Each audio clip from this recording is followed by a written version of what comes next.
इस current affairs funda में आप सभी का स्वागत है। मैं हूं आपके साथ अभिषेक शर्मा और आज के इस वीडियो सेशन में हम 10 अप्रैल तक के सभी इंपॉर्टेंट करंट अफेयर्स कवर करने वाले हैं।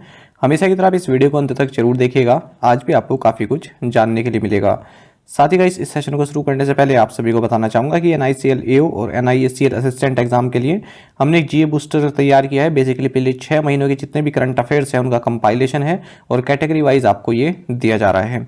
और इसके अलावा कैटेगरी वाइज क्विज भी हम आपको प्रोवाइड कराते हैं। तो एक बार आप हमारे करंट अफेयर्स पढ़ लेते हैं, उसके बाद कैटेगरी वाइज क्विज अटेम्प्ट करते हैं, तो यकीन मानिए आपका करंट अफेयर सेक्शन काफ़ी स्ट्रॉन्ग हो जाएगा। तो इन एग्जाम्स में हमने पिछली बार ये देखा था कि science and technology, international current affairs, capital currency, insurance related questions, government schemes, awards and honour, Ramsar sites या फिर स्ट्रेटेजी के, sports news, banking and finance, appointment, इस तरह की कैटेगरीज से क्वेश्चन पूछे गए थे। तो इनसे भी कई और कैटेगरीज में हमने अपने करंट अफेयर्स को जो है कैटेगराइज किया हुआ है, तो आप इनको पढ़ सकते हैं। लिंक आपको वीडियो के डिस्क्रिप्शन में या फिर फर्स्ट कमेंट मिल जाएगा। और कोई भी आपका एग्जाम हो, चाहे बैंक का हो, इंश्योरेंस का हो, रेलवे का हो, SSC का हो, सभी एग्जाम्स के लिए हमारा PDF जो पैकेज है ये काफ़ी हेल्पफुल आपके लिए रहने वाला है। तो लिंक वीडियो के डिस्क्रिप्शन में या फिर फर्स्ट कमेंट में है। कोई भी डाउट होगा तो लिखिएगा जरूर। चलिए फिर करते हैं शुरुआत इस वीडियो सेशन की। आगे बढ़ने से पहले आज का क्वेश्चन देख लेते हैं, इसका आंसर आपको ही करना होता है कमेंट बॉक्स में। तो क्वेश्चन है, Peter Pellegrini was voted as the president of which country? Peter Pellegrini को किस देश का राष्ट्रपति चुना गया? इटली, स्लोवाकिया, सैन मैरिनो या फिर चेक रिपब्लिक? जल्दी से आंसर कर दीजिए, फिर हम आगे बढ़ते हैं। और इसी तरह क्वेश्चन यदि आप प्रैक्टिस करना चाहते हैं तो हमें टेलीग्राम पर जरूर ज्वाइन करें। करंट अफेयर्स फंडा नाम से हमारा टेलीग्राम चैनल है।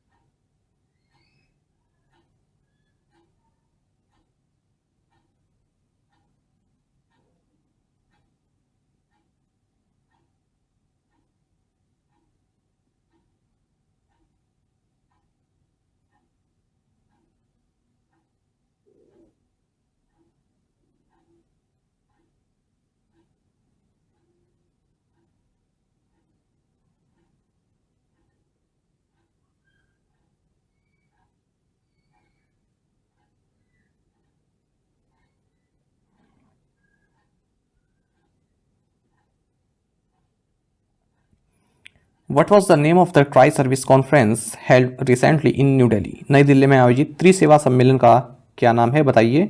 सही आंसर ऑप्शन डी है, परिवर्तन चिंतन। देखिए, एक ट्राई सर्विस कॉन्फ्रेंस जिसका नाम परिवर्तन चिंतन है, ये हाल ही में न्यू दिल्ली में जो है संपन्न हुई है और एक दिन की ही ये जो है सम्मेलन था और इसकी अध्यक्षता जो हमारे चीफ ऑफ डिफेंस स्टाफ हैं जनरल अनिल चौहान, इनके द्वारा किया गया। तो इसमें कई तरह के आइडियाज़ और ब्रेनस्टॉर्मिंग सेशंस किए गए, कुछ फ्रेश आइडियाज़ लिए गए हैं ताकि जो आर्म्ड फोर्सेस हैं हमारे देश की, इनमें रिफॉर्म्स लाए जा सकें, नए इनिशिएटिव्स इनमें शुरू किए जा सकें।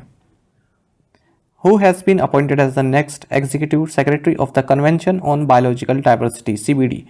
जैव विविधता सम्मेलन के अगले कार्यकारी सचिव के रूप में किसे नियुक्त किया गया है? सही आंसर ऑप्शन सी है, एस्ट्रिड स्कोमेकर। देखिए, United nation secretary general Antonio Guterres, इन्होंने एस्ट्रिड स्कोमेकर को, जो कि जर्मनी की है, नेक्स्ट एग्जीक्यूटिव सेक्रेटरी नियुक्त किया है कन्वेंशन ऑन बायोलॉजिकल डाइवर्सिटी का, CBD का। आपको बता दीजिए, कन्वेंशन ऑन बायोलॉजिकल डाइवर्सिटी है या फिर आप इसको कह सकते हैं बायोडाइवर्सिटी कन्वेंशन, ठीक है, सिंपली। तो ये एक मल्टीलेटरल ट्रीटी है और जो अर्थ समिट हुई थी रियो डी जेनेरियो ब्राज़ील में 5 जून 1992 में, उस वक्त सिग्नेचर के लिए इस कन्वेंशन को ओपन किया गया और ये इफेक्टिव यानी कि लागू हुई 29 दिसंबर 1993 से। यूनाइटेड स्टेट्स इकलौता ऐसा UN मेंबर स्टेट है जिसने इसको रेटिफाई नहीं किया है, इस कन्वेंशन को। अच्छा, इसके बाद फिर 2 और सप्लीमेंट्री एग्रीमेंट साइन किए गए, जैसे Cartagena protocol on biosafety to the convention biological diversity, दूसरा है Nagoya protocol on access to genetic resources. आपको बता दें, पहली जो मीटिंग हुई थी इसकी, कॉन्फ्रेंस ऑफ पार्टीज COP1, ये नासाऊ बहामास में हुई थी 1994 में। और अब जो 2024 में जो इसकी मीटिंग होने वाली है, ठीक है, जिसको COP16 बोला जाएगा, ये होने वाली है आपकी कैली कोलंबिया में 21 अक्टूबर से 1 नवंबर 2024 के बीच में। तो COP किसी भी कन्वेंशन का हो सकता है। ये किससे संबंधित है? UN कन्वेंशन में बायोलॉजिकल डाइवर्सिटी संबंधित ये COP है। Which football club won the Copa del Rey title? किस फुटबॉल क्लब ने कोपा डेल रे की खिताब जीता है? सही आंसर ऑप्शन सी है, एटलेटिको बिल्बाओ। देखिए कोई भी फुटबॉल खिताब होता है ना, वो आपके एग्जाम के लिए काफ़ी महत्वपूर्ण होता है, पूछा जाता है एग्जाम में। देखिए एथलेटिक बिल्बाओ, ठीक है, इसने 40 साल बाद कोपा डेल रे खिताब जीता है और रियल मैलोर्का को इसने 4-2 से पेनल्टीज में हरा दिया है। 1-1 से ड्रॉ हो गया था मैच, ये सेविल स्पेन में खेला गया। और इसने जो है 24वीं बार ये ट्रॉफी जो है जीती है। सबसे ज़्यादा बार बार्सिलोना रहा है इसका विनर, 31 बार। कोपा डेल रे ये एक एनुअल नॉकआउट फुटबॉल कंपटीशन है स्पेनिश फुटबॉल में और रॉयल स्पेनिश फुटबॉल फेडरेशन द्वारा इसको आयोजित किया जाता है। What is the name of the portal launched by the Election Commission that caters to permissions for organizing rallies, booking venues, opening temporary party offices, door-to-door canvassing, etc. चुनाव आयोग के इस पोर्टल का नाम क्या है जो रैलियों के आयोजन स्थलों की बुकिंग, अस्थायी पार्टी कार्यालय खोलने, घर घर जाकर प्रचार करने आदि की अनुमति प्रदान करता है? सही आंसर ऑप्शन डी है, सुविधा। देखिए सुविधा पोर्टल एक टेक्नोलॉजिकल सॉल्यूशन है जिसे डेवलप किया है इलेक्शन कमीशन ऑफ इंडिया के द्वारा, ठीक है, ताकि जो इलेक्शंस हैं वो फ्री, फेयर एंड ट्रांसपेरेंट तरीके से हो सकें। तो किसी भी तरह की परमिशन चाहिए, फैसिलिटीज़ चाहिए पॉलिटिकल पार्टीज़ को या फिर कैंडिडेट्स को इलेक्शन पीरियड के दौरान, वो इस पोर्टल के थ्रू जो है अपनी जो भी याचिका है वो जो है डाल सकते हैं इलेक्शन कमीशन के आगे। तो सुविधा पोर्टल है, ठीक है, और पॉलिटिकल पार्टीज़ और कैंडिडेट्स यहाँ पर अपनी परमिशन रिक्वेस्ट डाल सकते हैं। Which four countries conducted a maritime cooperative activity to support a free and open Indo-Pacific? किन 4 देशों ने स्वतंत्र इंडो पैसिफिक का समर्थन करने के लिए समुद्री सहयोग गतिविधि आयोजित की है? सही आंसर ऑप्शन डी है, United states, Japan, Australia and Philippines. देखिए जो यूनाइटेड स्टेट्स है, जापान है, ऑस्ट्रेलिया और फिलीपींस है, इनके जो डिफेंस फोर्सेज हैं इन्होंने हाल ही में मैरीटाइम कोऑपरेटिव एक्टिविटी इस तरह की एक अभ्यास जो है कंडक्ट किया है, ठीक है, इंडो पैसिफिक में, ताकि मतलब एक तरह के चीन को ही ये मैसेज भेजते हैं कि इंडो पैसिफिक रीजन जो है वो किसी एक देश का नहीं है, कोई इस पर अपना हक ना जमाए, ठीक है, ये फ्री है। और जो नेवल एंड एयर फोर्सेस हैं, ठीक है, इन्होंने इसमें पार्टिसिपेट किया इन चारों देशों का। कहाँ पर हुआ है? फिलीपींस का जो एक्सक्लूसिव इकोनॉमिक जोन है वहाँ पर। Which fintech platform has partnered with SIDBI for providing micro loans to gig workers? Gig श्रमिकों को सूक्ष्म ऋण प्रदान करने के लिए किस फिनटेक प्लेटफॉर्म ने सिडबी के साथ साझेदारी की है? सही आंसर ऑप्शन डी है, कर्मा लाइफ। देखिए small industries development bank of India यानी कि सिडबी, इसने एक एग्रीमेंट साइन किया है अनियन लाइफ प्राइवेट लिमिटेड के साथ, जिसके तहत जो ये अनियन लाइफ प्राइवेट लिमिटेड है इसके जो टेक्नोलॉजी प्लेटफॉर्म है कर्मा लाइफ, इसकी मदद से जो गिग वर्कर्स हैं उनको माइक्रो लोन प्रोवाइड किया जाएगा, ठीक है। इससे जो गिग वर्कर्स का जो फाइनेंशियल इंक्लूजन है वो भी पूरा हो जाएगा, ठीक है, मतलब वो लोन वगैरह ले लेंगे तो उनकी जो फाइनेंशियल नीड है वो भी पूरी हो जाएगी। तो कर्मा लाइफ की जो मोबाइल ऐप है उसके जरिए यहाँ पर अप्लाई किया जा सकता है। गिग वर्कर्स क्या होते हैं? ठीक है, बेसिकली जिनकी जॉब टेम्प्रेरी होती है या फिर जितना कार्य हुआ उतना उन्होंने काम किया है ना, जितने कार्य उसके लिए हायर किया, फिर उसके बाद उनका कॉन्ट्रैक्ट खत्म, है ना। ज़्यादातर सर्विस सेक्टर में देखने के मिलते हैं, जिसे आप फ्रीलांसर भी बोलते हैं या फिर इंडिपेंडेंट कॉन्ट्रैक्टर भी बोलते हैं। What are the 2 new features announced by RBI Governor Shaktikant Das for Unified Payments Interface users? Unified payment interface उपयोगकर्ताओं के लिए आरबीआई गवर्नर शक्तिकांत दास द्वारा घोषित 2 नई सुविधाएं क्या हैं? ऑप्शंस आपके सामने हैं। सही आंसर ऑप्शन ए है, UPI based cash deposits and UPI payments from PPIs. देखिए आरबीआई गवर्नर शक्तिकांत दास, इन्होंने 2 नए फीचर्स अनाउंस किए हैं यूनिफाइड पेमेंट्स इंटरफेस यानी कि यूपीआई यूजर्स के लिए, ताकि जो ट्रांजेक्शन्स हैं और कैश डिपॉजिट है वो थोड़ा आसान बन जाए।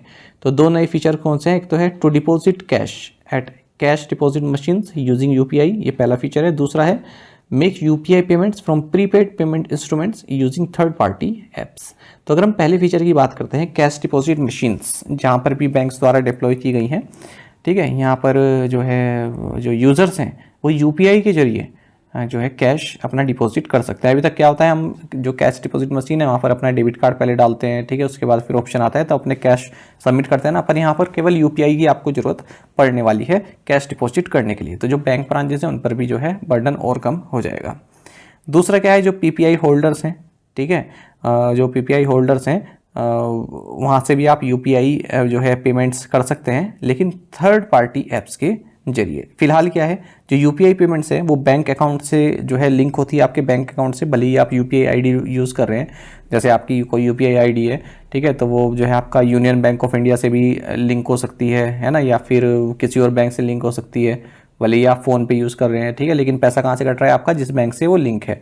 सेम केस अभी उसका हुआ था ना, जो पेटीएम पेमेंट्स बैंक था, तो उन सभी की यूपीआई जो है बंद हो गई, जो जिनके पैसे पेटीएम पेमेंट बैंक से कट रहे थे, ठीक है, लेकिन उनके नहीं हुए जो पेटीएम तो यूज़ कर रहे थे, लेकिन जो अकाउंट जो है उनका किसी और बैंक में था, मान लीजिए पंजाब नेशनल बैंक में था या और किसी और बैंक में था, उनका चलता रहा, ठीक है। तो ये है, What recent decision did the Reserve Bank of India make regarding small finance banks? भारतीय रिजर्व बैंक ने लघु वित्त बैंकों के संबंध में हाल ही में क्या निर्णय लिया? सही आंसर ऑप्शन डी है, allowing them to use rupee derivative product to hedge interest risk.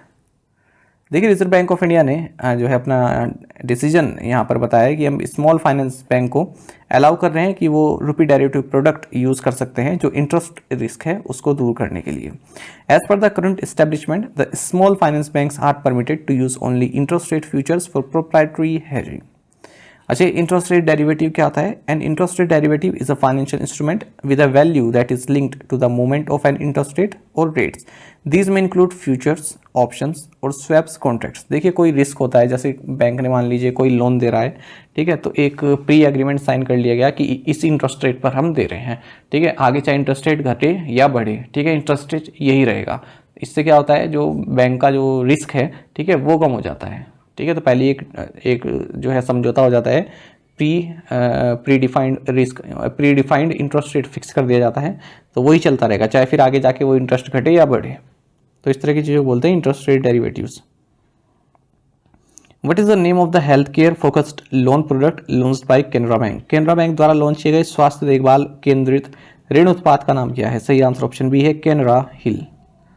देखिए, कैनरा बैंक ने कुछ नए प्रोडक्ट्स लॉन्च किए जिसमें कि लोन स्कीम भी है, ताकि हॉस्पिटल एक्सपेंडिचर आप पूरा कर सकें। अगर आपके हॉस्पिटल एक्सपेंडिचर में जो है शॉर्टफॉल आ रहा है, पैसों की कमी पड़ जा रही है, उसको पूरा कर सकते हैं। इस प्रोडक्ट का नाम इन्होंने दिया है कैनरा हिल, ठीक है, और इसमें लोन फैसिलिटी आपको प्रोवाइड की जाती है। जिनका बिल जो है इंश्योरेंस लिमिट को एक्सीड कर दे रहा है, तो उनके लिए ये सुविधा दी जा रही है। साथ ही इन्होंने महिलाओं के लिए एक सेविंग अकाउंट भी लॉन्च किया जिसका नाम है कैनरा एंजल। इसमें कई सारे यूनिक फीचर्स हैं, जैसे कैंसर केयर पॉलिसी है और pre approved personal loan, Canara ready cash, online loan against term deposit product, Canara my money, ये भी लॉन्च किया है। साथ ही बैंक ने कैनरा UPI 123 पे ASI, जो कि एक यूज़र फ्रेंडली पेमेंट इंटरफेस है, इसको भी लॉन्च किया। साथ ही Canara HRMS mobile app for staff, इसको भी लॉन्च किया है। आपको बता दें कि कैनरा बैंक फर्स्ट बैंक है जो door step digital services self help groups को प्रोवाइड कराता है, रिजर्व बैंक इनोवेशन हब के साथ मिलकर। Which country aims to build its first privately managed strategic petroleum reserve by 2029-30? किस देश का लक्ष्य 2029-30 तक अपना पहला निजी तौर पर प्रबंधित रणनीतिक पेट्रोलियम रिजर्व बनाने का है? सही आंसर ऑप्शन ए है, इंडिया। देखिए, भारत प्लान कर रहा है कि अपना first privately managed strategic petroleum reserve ये 2029-30 तक बना ले, ठीक है। और अब तक आपको बता दें, भारत ने केवल पार्शियल कमर्शलाइजेशन कर रखा है अपने 3 एग्जिस्टिंग जो स्ट्रेटेजिक पेट्रोलियम रिजर्व है, ठीक है। कहाँ पर है? एक तो विशाखापट्टनम में, आंध्र प्रदेश में, और बाकी के 2, एक मंगलुरु में है, एक पडूर में है, कर्नाटक में, ठीक है। आप समझ रहे हैं, स्ट्रेटेजिक पेट्रोलियम रिजर्व, भारत के पास अपने कुछ रिजर्व भी हैं। मान लीजिए कभी ऐसा हो जाता है कि तेल का आयात बिल्कुल भी नहीं हो पा रहा है, तो वहाँ से यूज़ कर सकें, या फिर कभी ऐसा होता है कि युद्ध वगैरह हो जाता है तो तेल की जो है डिमांड ज़्यादा बढ़ जाती है, ठीक है, उस टाइम पर जो है तेल की ज़रूरत पड़ जाती है, ठीक है। तो उसके लिए रिजर्व बनाए रखते हैं। जैसे हम बफर स्टॉक देखते हैं ना, कि सरकार जो है गेहूँ के लिए चावल का स्टॉक रखती है ना, इसी तरह से पेट्रोलियम रिजर्व भी भारत के पास हैं। तो ये 3 पेट्रोलियम रिजर्व हैं, और अब भारत ये कह रहा है कि हम प्राइवेटली मैनेज्ड, ये तो सरकार द्वारा मैनेज्ड हैं, अब पहला जो है हम प्राइवेटली मैनेज्ड रिजर्व भी बनाएंगे, ठीक है। तो आपको बता दें 2 नए इस तरह के रिजर्व बनने जा रहे हैं। एक तो है पडूर में ही बनेगा, कर्नाटक में, और दूसरा ईस्टर्न उड़ीसा स्टेट में बनेगा। आपको बता दें वर्ल्ड का 3rd biggest oil importer and consumer है भारत। Which sports organization nominated Shiny Wilson as one of its members? किस खेल संगठन ने शाइनी विल्सन को अपने सदस्यों में से एक के रूप में नामित किया? सही आंसर ऑप्शन बी है, Asian Athletic Commission. Asian Athletic Commission ने शाइनी विल्सन, जो कि former multiple Asian Games medallist रही हैं 400 मीटर और 800 मीटर में, और 4 टाइम ओलंपियन रही हैं। इन्हें अपना मेंबर चुना है और 4 साल के लिए चुना गया है, 24 से 28 तक। एशियन एथलेटिक्स एसोसिएशन की बात करते हैं तो प्रेसिडेंट हैं कतर के general Dahlan Jaman bin Al Hamad. Headquarters Bangkok Thailand में है। Which European area have Bulgaria and Romania partially joint. बुल्गारिया और रोमानिया आंशिक रूप से किस यूरोपीय क्षेत्र में शामिल हो गए हैं? सही आंसर ऑप्शन सी है, शेंगेन एरिया। देखिए रोमानिया और बुल्गारिया, इन्होंने जो शेंगेन एरिया है, जो कि यूरोप का ID check free travel zone है, शेंगेन जोन, ठीक है, उसको जो है पार्शली ज्वाइंट कर लिया है। पार्शली इसलिए क्या है, क्योंकि पूरी तरह से इन पर जो है पूरी तरह से क्योंकि सबकी सम्मति नहीं बनी है। ऑस्ट्रिया इसने जो है इसको ब्लॉक कर दिया था, इनकी जो बिड थी कि हम शेंगेन जोन में आना चाहते हैं, तो इसलिए अभी पार्शली हुआ है। ठीक है, पार्शली क्यों हुआ है देखिए, क्योंकि अब जो है ना फ्री एक्सेस तो मिल सकेगा ट्रैवलर्स को जो है एयर के थ्रू और सी के थ्रू। ठीक है, इन दोनों कंट्रीज से कि जो शेंगेन एरिया की जो कंट्रीज़ हैं, शेंगेन जोन में जो भी कंट्रीज़ आती हैं, उनमें जो है फ्री में बिना चेकिंग के वो लोग ट्रैवल कर सकते हैं, पर एयर के थ्रू या फिर सी के थ्रू। अगर वो लैंड बोर्ड से जाते हैं तो उनको जो है प्रॉपर चेकिंग उनकी होगी। ठीक है, और जो फीस वगैरह लगती है वो भी लगेगी। शेंगेन एरिया की बात करें या जोन की बात करें, 1985 में इसकी स्थापना हुई थी, और 400 मिलियन पीपल जो यूरोपियन यूनियन में है वो ट्रैवल करते हैं बिना किसी रोक टोक के, और अब पार्शियल मेंबर्स हैं ये। ठीक है, तो शेंगेन जोन में अब 29 मेंबर्स हो गए हैं। 27 जो यूरोपियन यूनियन मेंबर्स हैं उनमें से 25 इस शेंगेन एरिया में है, और बाकी 4 ऐसे हैं जो यूरोपियन यूनियन मेंबर नहीं है पर इसमें जरूर है, जैसे स्विट्जरलैंड, नॉर्वे, आइसलैंड और लिechtenstein। What is the top ranked country in the Economist Intelligence Unit's Business Environment Rankings 2024? Economist intelligence unit की बिजनेस इन्वायरमेंट रैंकिंग 2024 में शीर्ष स्थान पर कौन सा देश है? सही आंसर ऑप्शन सी, सिंगापुर है। देखिए business environment rankings 2024 economic intelligence unit द्वारा जारी कर दी गई हैं। इसमें 82 कंट्रीज को इवेल्युएट किया गया है 91 की इंडिकेटर्स पर अक्रॉस 11 कैटेगरीज, ताकि ये बताया जा सके कि सबसे कंड्यूसिव प्लेस कौन है बिजनेस कंडक्ट करने के लिए। तो लगातार 16वीं बार सिंगापुर पहले नंबर पर है, डेनमार्क दूसरे नंबर पर है, यूनाइटेड स्टेट्स थर्ड नंबर पर है, भारत 51st पोजीशन पर यहाँ पर है, 1.08 भारत का स्कोर है। और इसमें बता भी रहे हैं कि 2019 से 2023 और फिर 2024 से 2028 के बीच काफ़ी इंप्रूवमेंट देखने के लिए मिलेगा। India emerged as the third most improved business environment globally, indicating robust economic growth prospects and increased foreign investment attractiveness. According to the report, Economic and Social Survey of Asia and the Pacific 2024, by what percentage is India expected to lose daily working hours by 2030 due to rising temperature? Asia और प्रशांत के आर्थिक और सामाजिक सर्वेक्षण 2024 की report के अनुसार बढ़ते तापमान के कारण 2030 तक भारत में दैनिक कामकाजी घंटों में कितने प्रतिशत कमी होने की उम्मीद है? सही आंसर ऑप्शन बी है 5.8%। देखिए भारत जो है लगभग 5.8% डेली वर्किंग आवर्स जो है लॉस करेगा राइजिंग टेम्परेचर के कारण 2030 तक। ऐसा कहा है economic and social survey of Asia and the Pacific 2024, जिसे रिलीज़ किया गया है United Nations economic and social commission for Asia and Pacific के द्वारा। इसमें बताया गया है कि जो एशिया एंड पैसिफिक रीजन है इंक्लूडिंग इंडिया, यहाँ पर 600 मिलियन यूथ है जिनकी एज 15 से 24 साल के बीच की है। ठीक है, और इस तरह की पॉलिसीज़ की ज़रूरत है ताकि इनकी प्रोडक्टिविटी बढ़े, जो यूथ है इनकी प्रोडक्टिविटी बढ़े। ठीक है, और जो डिमांड है लेबर फोर्स की, वर्क फोर्स की, ठीक है, वो पूरी हो सके। How many Indians were named as part of the Young Global Leaders Community, the Class 2024? Young Global Leaders Community, the Class 2024 में कितने भारतीयों को शामिल किया गया है? सही आंसर ऑप्शन सी है 7। देखिए शाश्वत गोयनका जो कि वाइस चेयरमैन है RPSG ग्रुप के, इन्हें यंग ग्लोबल लीडर फॉर 2024 में शामिल किया गया है, जो कि वर्ल्ड इकोनॉमिक फोरम द्वारा जारी किया गया। ठीक है, तो लगभग 90 लोगों को इसमें शामिल किया गया है जिनकी एज 40 से कम है। ठीक है, जिनका अलग अलग क्षेत्रों में कंट्रीब्यूशन रहा है। गोयनका के अलावा भारत से प्रिया अग्रवाल लेबर हैं, ऋचा वाजपेयी हैं, अर्जुन भारतीय हैं, अद्वैत नायर हैं, शरद विवेक सागर हैं और भूमि पाडनेकर हैं जो कि एक्ट्रेस हैं। ठीक है, अच्छा मैं आपको बता दूँ ये क्वेश्चन हमने पहले भी कराया था, आप ये नोट जरूर देख लीजिए 7 और 8 अप्रैल के बीच में। ठीक है, पर वो क्वेश्चन थोड़ा अधूरा रह गया था, उसमें मैंने आपको बताया था कि केवल 4 लोग शामिल हैं। ठीक है, पर वो 4 लोग केवल कॉर्पोरेट इंडस्ट्री से संबंधित थे, मतलब कॉर्पोरेट जगत से केवल 4 लोग थे। अगर हम टोटल देखें तो 7 लोग थे। ठीक है, तो उसको मैं PDF से हटवा दूंगा और इस क्वेश्चन में पूरी डिटेल है। ठीक है, तो ऐसे 7 लोग हैं जिनको 7 भारतीय जिन्हें इस लिस्ट में जारी किया गया है। ठीक है, वहाँ पर केवल 4 का डिस्कशन किया था क्योंकि वो 4 केवल कॉर्पोरेट से थे। मैंने बिजनेस जो ये न्यूज़पेपर है आपका बिजनेस स्टैंडर्ड, वहाँ से वो न्यूज़ ली थी, तो उन्होंने केवल 4 ही बताया हुआ था। ठीक है, तो इसलिए मैंने कह दिया है PDF में से वो क्वेश्चन हटाने के लिए, ये क्वेश्चन पूरा है। बाकी और न्यूज़ में देखें तो पूरा दिया हुआ था ये।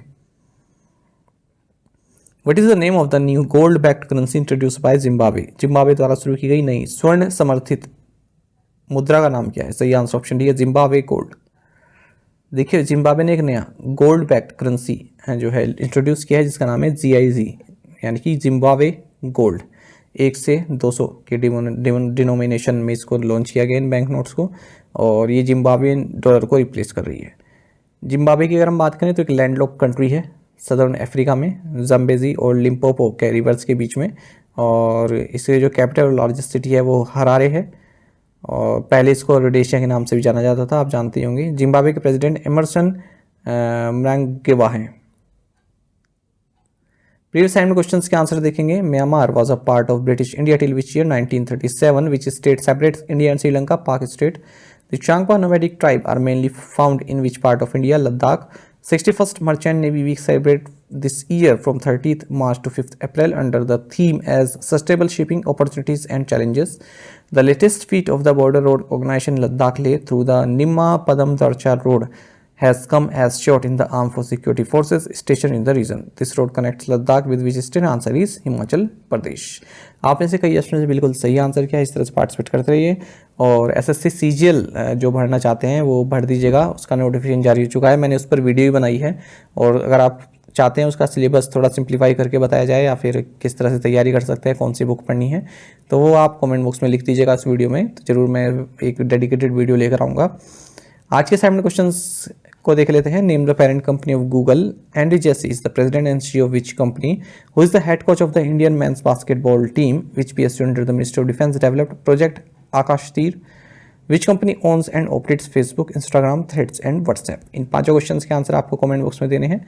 यदि एक क्वेश्चन का आंसर भी आता है तो भी आप हमें कमेंट बॉक्स में अवश्य बताइएगा। ज़्यादा से ज़्यादा संख्या पार्टिसिपेट करने की कोशिश किया कीजिए, यही आपसे हमारी रिक्वेस्ट रहती है। साथ ही करंट अफेयर्स फंडा को आप टेलीग्राम पर भी ज्वाइन कर सकते हैं। यहाँ पर रेगुलर वीडियो अपडेट्स और करंट क्विज हम आप सभी के लिए डालते रहते हैं। साथ ही डिस्कशन ग्रुप में आप किसी भी क्वेश्चन का सोल्यूशन पा सकते हैं। दोस्तों, हमारे करंट अफेयर्स की प्लेलिस्ट दी गई, इसको आप जरूर देखें। अपने दोस्तों के साथ, फेलो एस्पिरेंट के साथ हमारे करंट अफेयर्स को आप शेयर जरूर करें। आज का ये सेशन आपको कैसा लगा आप कमेंट बॉक्स में अवश्य बताइएगा। Thank you guys.